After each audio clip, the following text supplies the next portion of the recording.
Hello मेरे प्यारे students, क्या हाल चाल। हमें उम्मीद है आप सब स्वस्थ होंगे, मस्त होंगे, एकदम शानदार तरीके से आपकी पढ़ाई चल रही होगी।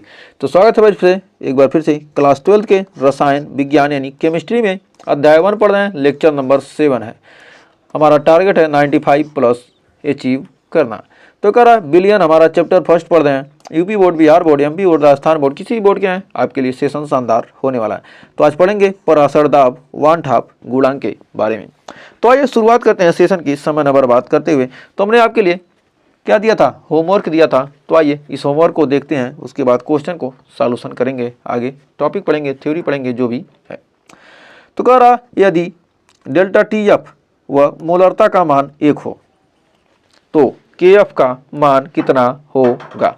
तो डेल्टा टी एफ यानी एफ का मतलब फ्रीजिंग, मतलब हिमांक में अवनमन। ये दे दिया क्या, टी एफ हमारा क्या, हिमांक में अवनमन। हिमांक में क्या दिया है, हिमांक में अवनमन दे दिया है, हिमांक में अवनमन। ये हिमांक में अवनमन दे दिया है। तो कह रहा है हमारा हिमांक में अवनमन यानी डेल्टा टी एफ बराबर होता है कितना, के एफ गुणे कितना, मोललता, मोललता, मोललता।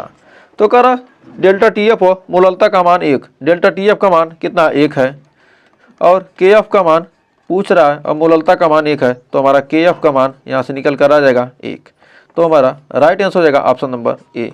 तो हमें उम्मीद है इस क्वेश्चन में कोई डाउट नहीं होगा। तो बढ़ते हैं अगले क्वेश्चन की तरफ। तो एक और शानदार हमने होमवर्क दिया था। कह रहा एसपीएम से किसके कण आर पार जा सकते हैं, मतलब अर्धपारगम्य झिल्ली से। एसपीएम मतलब सेमी परमिएबल मेम्ब्रेन, यानी अर्धपारगम्य झिल्ली से किसके कण आर पार जा सकते हैं। तो हमारा क्या एक अर्धपारगम्य झिल्ली है, इससे इसके कण, ये हमारा क्या है, तनु विलयन है और ये हमारे क्या है, सांद्र विलयन है।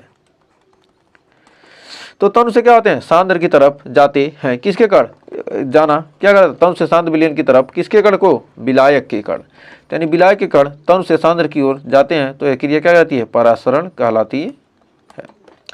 तो हमारा क्या है, एसपीएम यानी अर्धपारगम्य झिल्ली है। तो अब आइए जानते हैं परासरण दाब होता क्या है।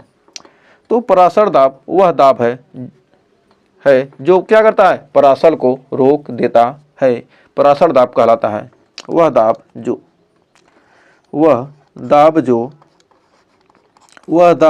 जो परासरण की क्रिया को रोक दे, जो परासरण को रोक दे, परासरण को क्या कर दे, परासरण की क्रिया को या परासरण को रोक दे, क्या करे, जो परासरण को रोक दे या रोक देता है, जो परासरण को रोक देता है, परासरण दाब कहलाता है, परासरण दाब कहलाता है, परासरण दाब कहलाता है। वह क्रिया जो क्या करे, वह दाब जो परासरण को क्या कर दे, रोक देता है, परासरण दाब कहलाता है। तो इसके लिए फार्मूला होता है हमारा क्या, पी बराबर एन आर टी, पी बराबर एन आर टी। तो पी बराबर क्या होता है, एन आर टी। तो हमने पिछले वीडियो में भी कुछ पढ़ा था। और एक और फार्मूला हमारा होता है पी बराबर, ये तो हो गया क्या, हमारा पी बराबर हो गया एन आर टी, एक फार्मूला ही हो गया। और एक फार्मूला और होता है यहाँ पर, पी बराबर डब्लू बटे एम आर टी। और इसी पर आधारित एक और फार्मूला होता है पी बराबर सी आर टी। तो पी बराबर होता है, पी बराबर होता है सी आर टी, जहां हमारा सी क्या है, मोलरता, सांद्रता, मोलरता सांद्रता। हमारा सी क्या है, मोलरता सांद्रता। सी हमारी क्या है, सांद्रता, सी हमारा क्या, सांद्रता है। और आर का मान हमारा हो जाएगा 0.0821। ये हमारा क्या, स्थिरांक है, स्थिरांक हमारा क्या है, यह क्या है, हमारा स्थिरांक है, स्थिरांक ये हमारा क्या, स्थिरांक है। इसका मात्रक होता है एटीएम, लीटर पर केल्विन पर मोल। तो हमें उम्मीद है यहाँ तक कोई डाउट नहीं होगा। तो आइए बढ़ते हैं आगे। अब एक क्वेश्चन इस पर आधारित देखते हैं। कह रहा 300 केल्विन और 180 ग्राम ग्लूकोज को 2 लीटर विलयन में घोला गया तो विलयन का परासरण दाब ज्ञात करें। तो कह रहा क्या, टी का मान दे दिया, इसका हल देखते हैं। टी का मान दे दिया कितना 300 केल्विन, टी बराबर दे दिया कितना 300 केल्विन, और भार डब्लू का मान दे दिया, भार डब्लू बराबर हमारा कितना दे दिया 180 ग्राम।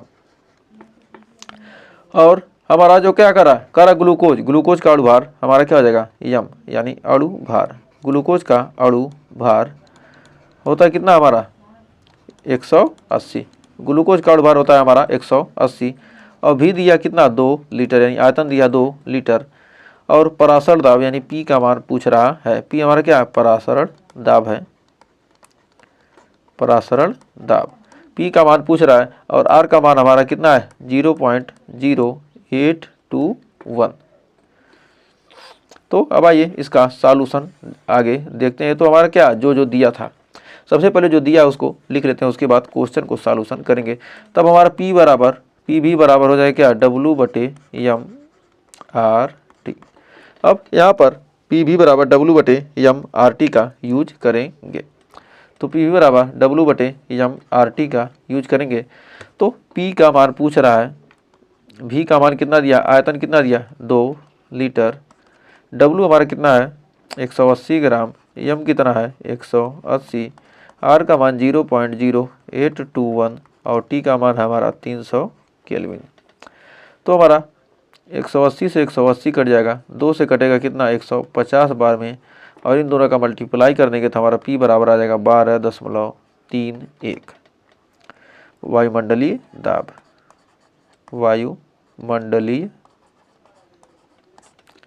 दाब, इसे क्या कहते हैं ATM, एटमॉस्फेरिक प्रेशर। तो हमारा ये क्या आ जाएगा, हमारा आंसर आ जाएगा। तो हमें उम्मीद है यहाँ तक आपको कोई डाउट नहीं होगा। तो बढ़ते हैं आगे।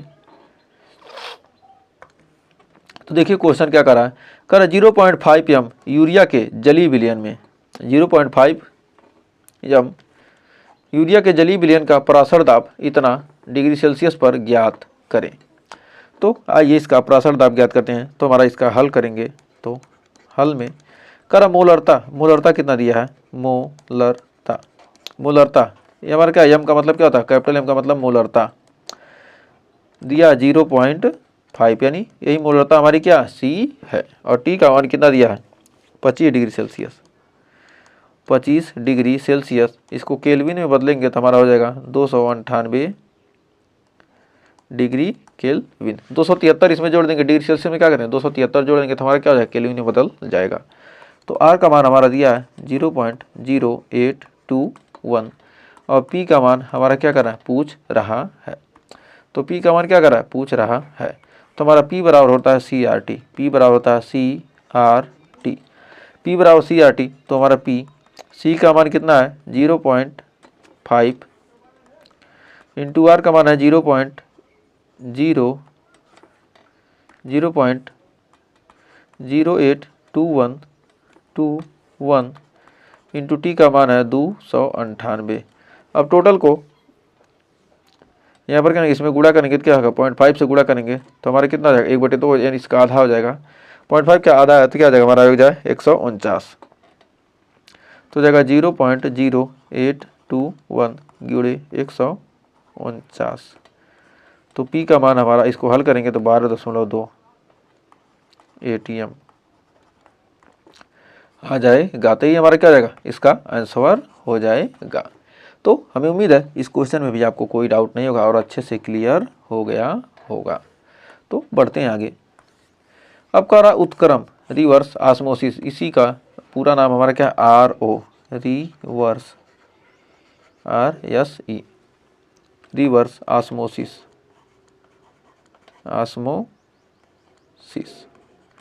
इसी को कहते हैं क्या उत्क्रम परासरण। मतलब यही हमारा क्या है RO, जो हमारा क्या है जो प्यूरीफायर होता है R से, रिवर्स O से ऑस्मोसिस, इसी का यूज करके हम क्या करते हैं पानी को फिल्टर करते हैं।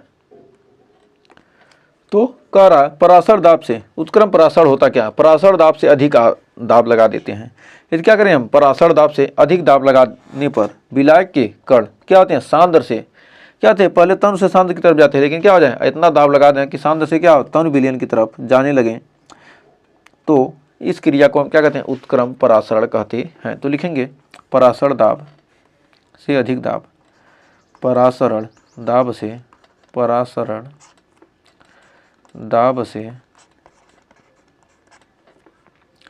अधिक दाब से अधिक दाब आरोपित करने पर, दाब आरोपित करने पर, आरोपित करने पर, आरोपित करने पर विलायक यानी जल, करने पर विलायक यानी कि जल, करने पर जल के कण सांद्र विलयन से, कण सांद्र विलयन से, सांद्र विलयन से, सांद्र विलयन से एसपीएम से होकर, एसपीएम से होकर, तनु विलयन की ओर, तनु विलयन की ओर, तनु विलयन की ओर प्रवाहित होते हैं, और प्रवाहित होते हैं। क्या होते हैं, परासरण दाब से अधिक दाब आरोपित करने पर विलायक यानी कि जो हमारा जल है, जल के कण सांद्र विलयन से एसपीएम से होकर तनु विलयन की ओर प्रवाहित होते हैं। इस प्रक्रिया को उत्क्रम परासरण कहा जाता है, होते हैं। इस प्रक्रिया को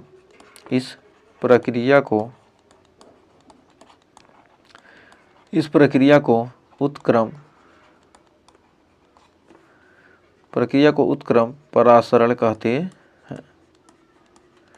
उत्क्रम परासरण कहते हैं। इस प्रक्रिया को हम क्या कहेंगे, उत्क्रम परासरण कहते हैं या कहा जाता है। यह क्रिया क्या कहती है, इस प्रक्रिया को उत्क्रम परासरण कहते हैं। अब उत्क्रम परासरण को समझेंगे। यहाँ पर रिवर्स ऑस्मोसिस, ये हमारा क्या सांद्र जल है और ये हमारा क्या यहाँ से शुद्ध जल है। तो सांद्र से क्या होते हैं, तनु की तरफ, सांद्र से क्या होंगे, तनु की तरफ जाएंगे तो हमें क्या होगा, शुद्ध जल। ये रिवर्स ऑस्मोसिस के द्वारा हम क्या करेंगे, हमारा शुद्ध जल हो जाएगा। और हमारा क्या, ये अर्धपारगम झिल्ली है ये वाला, और हमारा क्या, ये अशुद्ध जल है और हमारा सांद्र है, मतलब अशुद्ध जल क्या होता है, गाढ़ा होगा। तो हमारा ये क्या, ये हमारा तनु है, ये इसको लिख सकते हैं क्या है, हमारा तनु है। तो कह रहा उत्क्रम परासरण का उपयोग जल के शुद्धिकरण में भी क्या किया जाता है, इसका एक एप्लीकेशन हो जाएगा। उत्क्रम परासरण का उपयोग, उत्क्रम परासरण का उपयोग, परासरण का उपयोग, उत्क्रम परासरण का उपयोग जल के शुद्धिकरण में किया जाता है। जल के शुद्धिकरण में,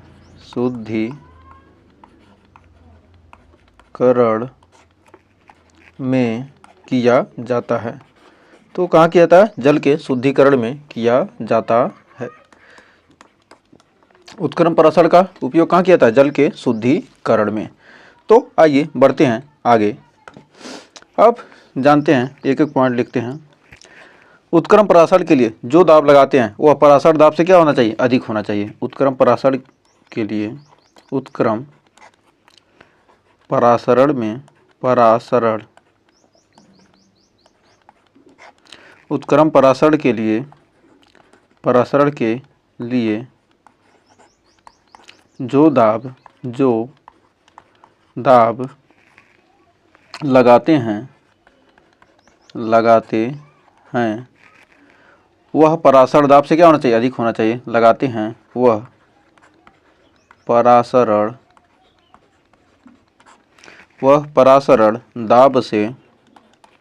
परासरण दाब से अधिक होना चाहिए, दाब से अधिक होना चाहिए।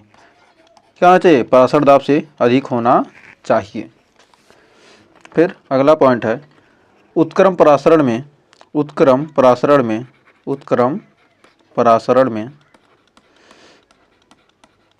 परासरण कैसे होता है। उत्क्रम परासरण उत्क्रम परासरण में क्या होते हैं? सांद्र। सांद्र विलयन से क्या होते हैं? तन विलयन में क्या होते हैं? विलायक के कण जाते हैं। विलायक कहाँ जाएगा? विलायक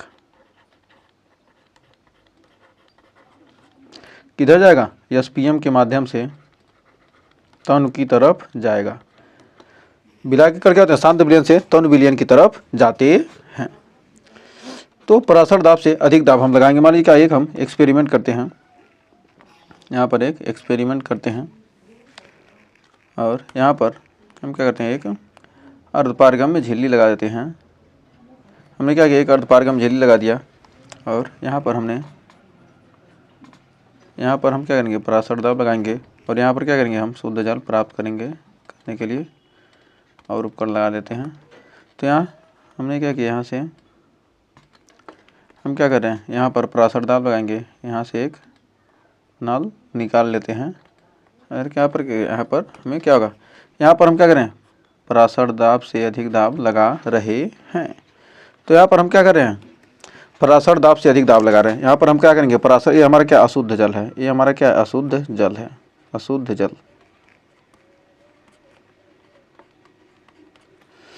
ये हमारा क्या? अर्धपारगम में झिल्ली है,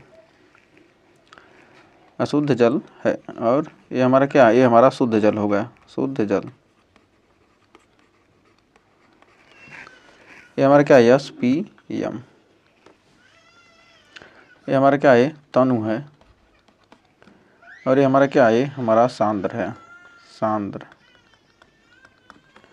तो परासर दाब से अधिक दाब लगाएंगे। जब यहाँ पर अधिक दाब लगाएंगे तो क्या होगा? इसके जो विलायक के कण होंगे क्या होंगे? इधर से इधर दूसरे वाले में, पहले से दूसरे वाले में जाने लगेंगे।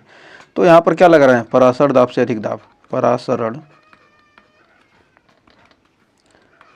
परासरण दाब से अधिक दाब, दाब से अधिक। परासर दाब से क्या करें? अधिक दाब लगाने पर क्या होंगे?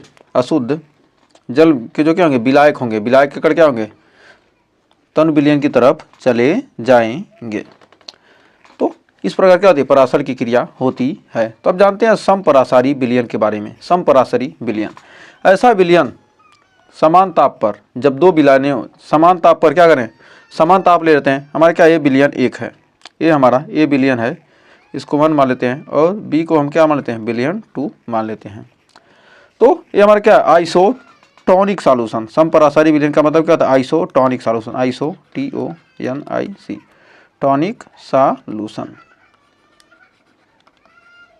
आइसोटोनिक सॉल्यूशन में समान ताप पर, किस ताप पर? समान ताप पर, समान ताप पर जब दो विलयनों के परासर दाब समान हो, मतलब समान ताप पर जब दो विलयन के परासर दाब क्या हो? समान होते हैं, तो वे विलयन समपरासारी विलयन कहलाते हैं। समान ताप पर जब दो विलयनों के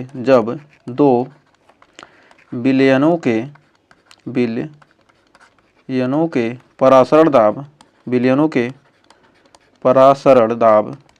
के परासरण दाब समान होते हैं, दाब समान होते हैं, परासर दाब समान होते हैं, तो वे विलयन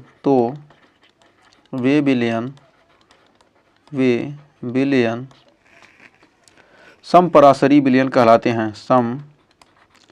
समपरासरी विलयन कहलाते हैं, समपरासरी विलयन कहलाते हैं। समान ताप पर जब दो विलयनों के क्या होते हैं? परासर दाब समान होते हैं, तो वे विलयन समपरासरी विलयन कहलाते हैं। जैसे हमारा 1 का दाब P1 हो और 2 का दाब P2 हो, तो ऐसे विलयन को क्या कहेंगे हम? P1 बराबर P2 हो जाएगा, मतलब P1 बराबर P2। ये हमारा क्या? SP यानी अर्धपारगम झिल्ली है। तो हमें उम्मीद है यहाँ तक आपको कोई डाउट नहीं होगा। अब न्यून परासरी और अति परासरी विलयन के बारे में जानते हैं। तो न्यून परासरी विलयन किसे कहेंगे और अति परासरी विलयन किसे कहेंगे? तो जिसका क्या न्यून का मतलब क्या होगा? कम परासरण दाब, कम परासरण दाब, परासरण दाब। फिर है हमारा अधिक परासरण दाब, अधिक परासरण दाब, अधिक परासरण दाब, अधिक परासरण दाब। कम परासरण दाब, अधिक परासरण दाब। मान लीजिए क्या हमने एक बर्तन ले लिया, एक हमने क्या किया बीकर ले लिया, इसमें हमने क्या किया एक अर्धपारगम्य झिल्ली लगा दिया, इसमें हमने क्या किया एक अर्धपारगम्य झिल्ली लगा दिया, ये हमारे क्या अर्धपारगम्य झिल्ली, और इसमें हमने क्या किया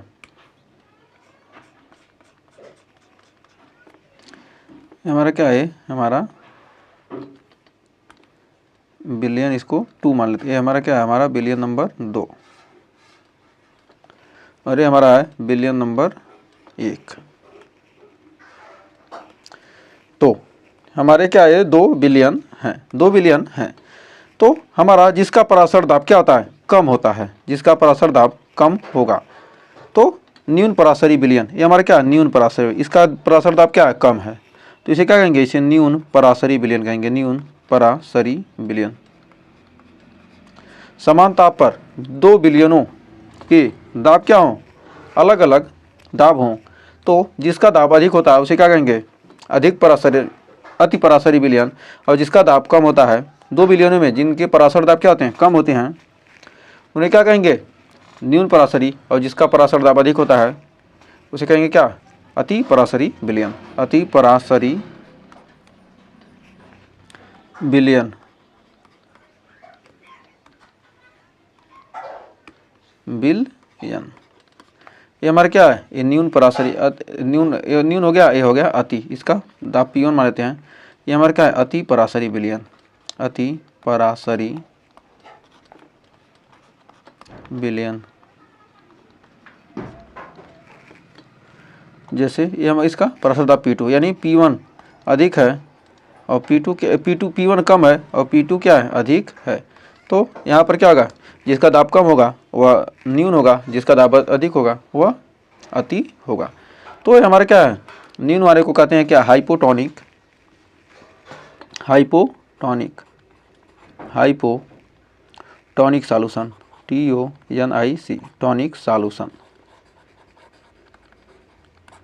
और ये हमारा है हाइपरटोनिक सॉल्यूशन, और ये हमारा क्या था आइसोटोनिक, समपरासरी, हाइपोटोनिक, आइसोटोनिक, हाइपोटोनिक और hypertonic, hypertonic, hypertonic, hypertonic solution.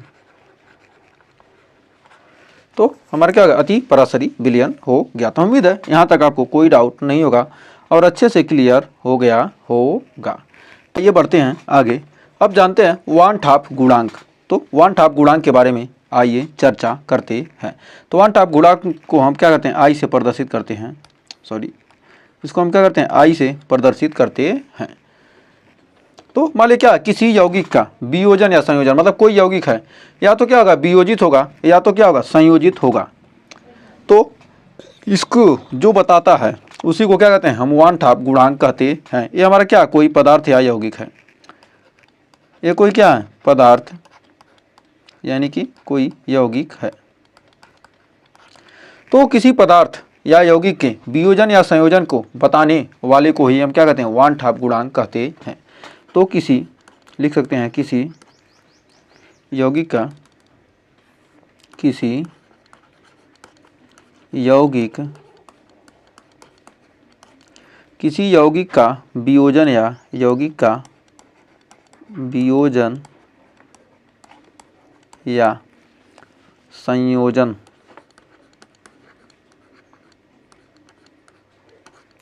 संयोजन के लिए, संयोजन बताने के लिए, बताने वियोजन या संयोजन बताने के लिए वान ठाप गुणांक का प्रयोग किया था, लिए वान ठाप गुणांक का प्रयोग किया था। बताने के लिए वान ठाप गुणांक, वान ठाप गुणांक का प्रयोग किया जाता है, प्रयोग किया जाता है। तो किसी यौगिक का वियोजन या संयोजन बताने के लिए वन हाफ गुणांक का क्या किया जाता है, उपयोग किया जाता है। यदि I का मान क्या हो, 1 से अधिक हो जाए तो क्या होगा। यदि I का मान 1 से कम हो जाए तो क्या होगा। यदि I का मान 1 के बराबर हो जाए तो क्या होगा। तो यदि I का मान 1 से अधिक हो, मतलब 1 से अधिक होगा तो हमारा क्या हो रहा है, वियोजन हो रहा है। मतलब 1 से अधिक है तो क्या हो रहा है, वियोजन। यदि वन हाफ गुणांक का मान 1 से अधिक हो जाए तो उसे क्या कहेंगे, वियोजन कहेंगे। यदि 1 से कम है तो क्या हो रहा है, संयोजन। 1 से कम है तो क्या होगा, संयोजन। यदि क्या हो, 1 के बराबर हो जाए तो समझ लिए न तो वियोजन हो रहा है और न ही संयोजन। तो लिख सकते हैं न वियोजन, न तो वियोजन, न तो वियोजन, न ही संयोजन, न ही संयोजन। न तो वियोजित हो रहा है और न ही संयोजित हो रहा है। ये कोई पदार्थ है, इसका क्या, यदि वन हाफ गुणांक का मान क्या कर दिया, 1 दे दिया तो इसका क्या होगा, न तो वियोजन हुआ न ही संयोजन हो गया। यदि 1.2 दे दिया तो यह क्या होगा, यह वियोजित हो जाएगा। यदि 0.9 दे दिया तो क्या हो जाएगा, यह संयोजित हो जाएगा। तो अब आइए हम एग्जाम्पल से समझते हैं और आप बताइएगा कि कितना होगा। यदि I का मान कितना दे दिया, 1.6 दे दिया। और फिर एक क्वेश्चन और लिखते हैं। यदि I का मान 0.5 दे दिया और यदि I का मान 2.4 दे दिया और यदि I का मान कितना दे दिया, 1 दे दिया तो क्या क्या होगा। तो इसके लिए आपको लिखना है, यदि I का मान 1.6 है तो इसका क्या हो रहा है, यह हो रहा है क्या, वियोजन। वियोजन होगा, 1 से अधिक होगा तो 1 से अधिक है तो क्या आएगा, वियोजन। और 1 से कम है तो ये हमारा क्या है, संयोजन। 1 से कम है तो संयोजन, 1 से अधिक है तो ये क्या होगा, वियोजन। और ये 1 के बराबर है तो न तो वियोजन और न ही संयोजन, न तो वियोजन, न तो वियोजन और न ही संयोजन, न ही संयोजन, न ही संयोजन। न तो वियोजन हुआ न ही संयोजन हुआ। तो हमें उम्मीद है यहाँ तक आपको कोई डाउट नहीं होगा। तो आइए एक और क्वेश्चन आपके एग्जाम में कैसे क्वेश्चन पूछता है तो देखिए। क्वेश्चन पूछेगा कि निम्न में से कौन सा मान संयोजन के लिए है। निम्न में से पूछेगा, निम्न में से कौन सा मान, कौन सा मान, निम्न में से कौन सा मान संयोजन के लिए है। मान संयोजन के लिए है, संयोजन के लिए है। तो निम्न में से कौन सा मान संयोजन के लिए है, A, B, C, D। 4 option दे देगा। संयोजन के लिए है 0.4, 3.2, 1, 0. क्या करा, संयोजन के लिए है या 0. कितना दे दिया, 1.3। तो कह रहा क्या, निम्न में से कौन सा मान संयोजन, संयोजन में क्या होता है 1 से कम हो जाएगा, यानी ऑप्शन नंबर ए हो जाएगा हमारा सही। तो हमें उम्मीद है यहाँ तक आपको कोई डाउट नहीं होगा। तो अब आइए हम फार्मूला जानते हैं कि I का मान निर्धारण कैसे करते हैं। तो I का मान निर्धारण करना, I का मान का निर्धारण एक हमारा सूत्र हो जाएगा। इसके लिए हमारा I बराबर हो जाएगा, I बराबर हो जाएगा वियोजन या संयोजन के बाद कणों की संख्या, वियोजन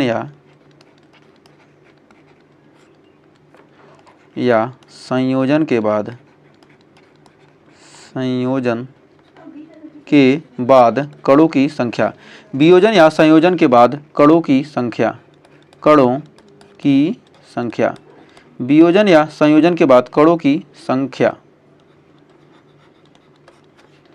वियोजन या संयोजन के बाद क्या करना है, कणों की संख्या। फिर बटे लिख सकते हैं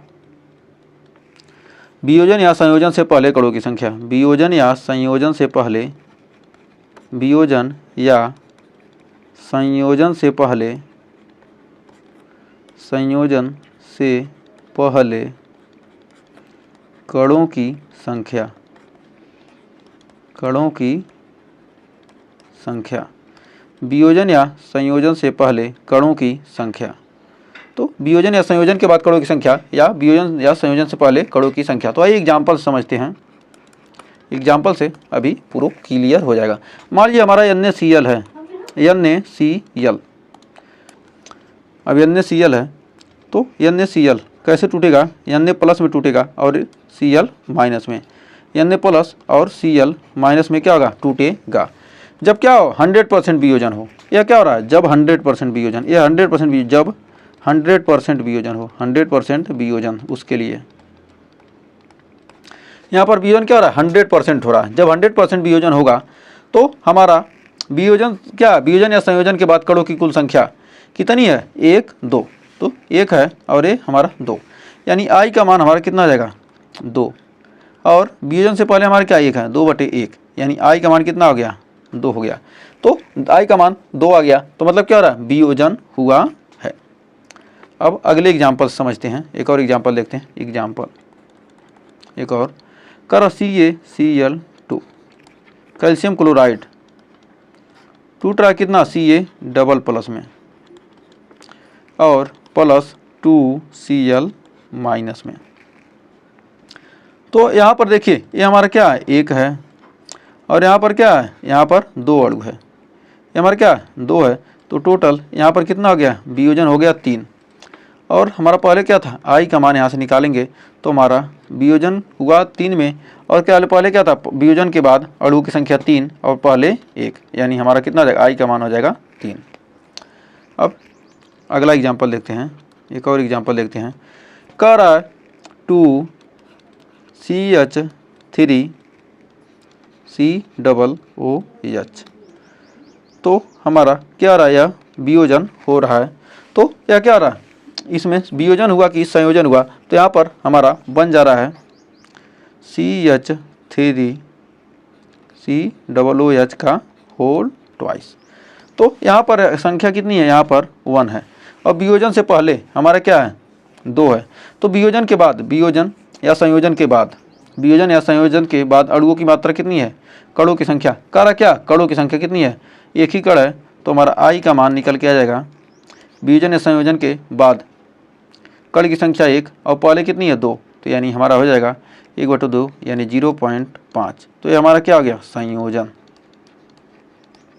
संयोजन हुआ है।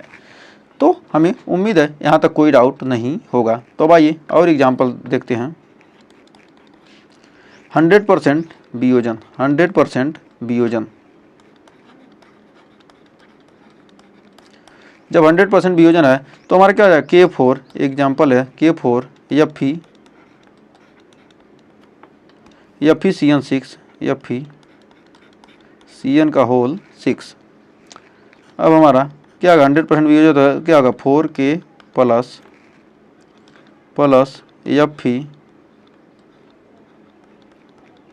FeCN का होल 6 का पावर 4 माइनस।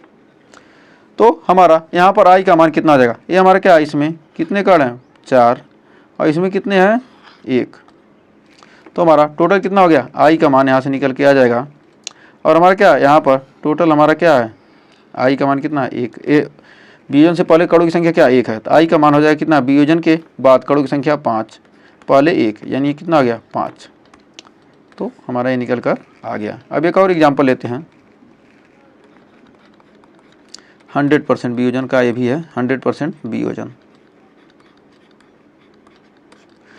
तो हमारा क्या रहा है, MgCl2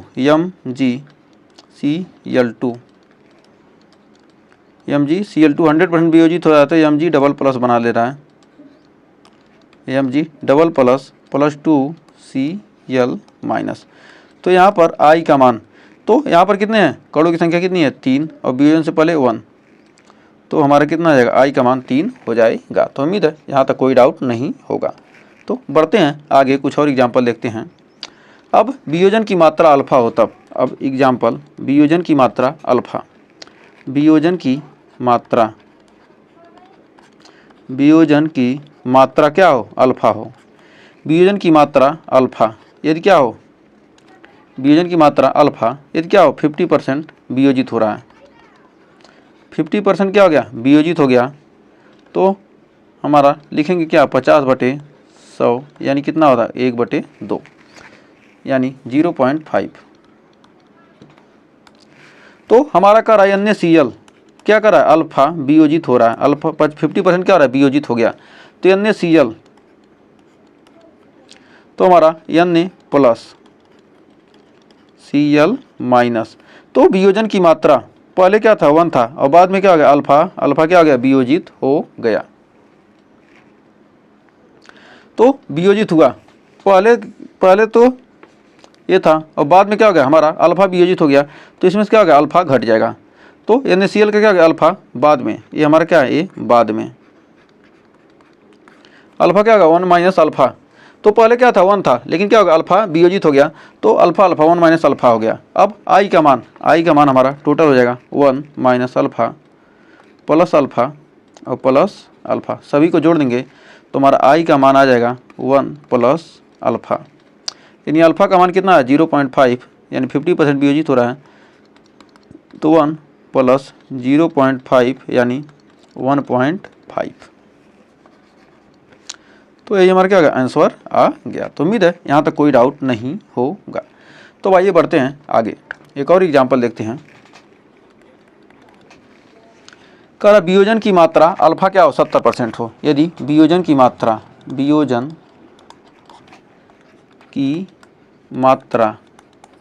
अल्फा का मान कितना हो 70%, तो हमारा 70 क्या आ जाएगा 100 यानी कितना आ जाएगा 0.7। तो हमारा NaCl है, NaCl कह रहा है क्या Na प्लस और Cl माइनस, क्या रहा है 70% क्या हो जा रहा है वियोजित हो जा रहा है। तो पहले क्या था 1 था और बाद में क्या था वियोजन से पहले क्या है 0 था, वियोजन से पहले ये क्या था 0, ये क्या था वियोजन से पहले 0, लेकिन बाद में क्या हो गया बाद में क्या हो गया यह अल्फा वियोजित हो गया, यह क्या हो गया यह अल्फा वियोजित हो गया। तो इसमें से क्या होगा 1 माइनस अल्फा घट जाएगा। तो हमारा हो जाएगा आई का मान अब यहाँ से निकाल सकते हैं 1 माइनस अल्फा प्लस अल्फा। तो अल्फा से अल्फा कट गया, हमारा आई का मान आ गया 1 प्लस अल्फा यानी 1 प्लस 0.7 यानी 1.7। यही क्या हो जाएगा हमारा आंसर हो जाएगा। तो हमें उम्मीद है यहाँ तक कोई डाउट नहीं होगा। तो बढ़ते हैं एक और क्वेश्चन की तरफ। कह रहा है क्वेश्चन आपके एग्जाम में कैसे पूछा जाएगा कि 80% वियोजित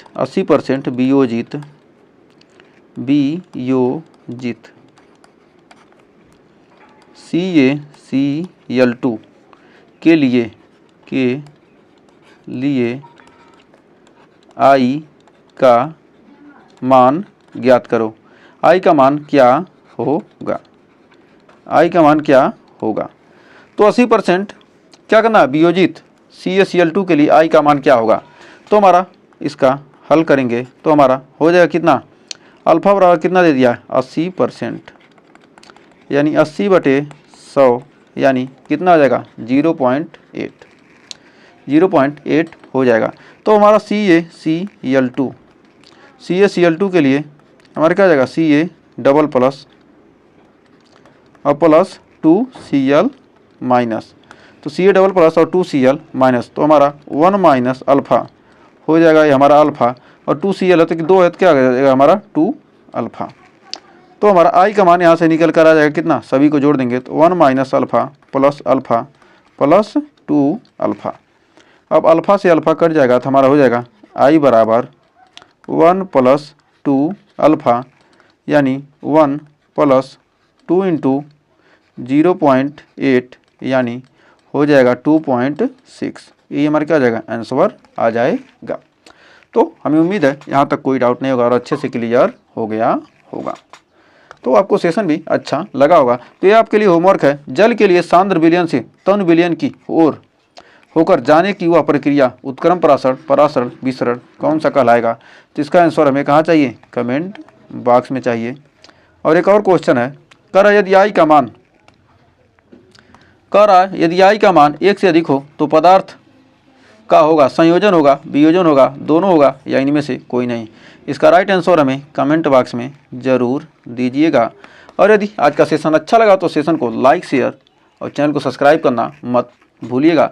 तो वीडियो को लास्ट तक देखने के लिए आपका बहुत बहुत धन्यवाद। तो आज के लिए बस इतना ही, मिलेंगे नेक्स्ट वीडियो में कुछ और टॉपिक के साथ, कुछ और क्वेश्चन के साथ। तब तक के लिए टेक केयर।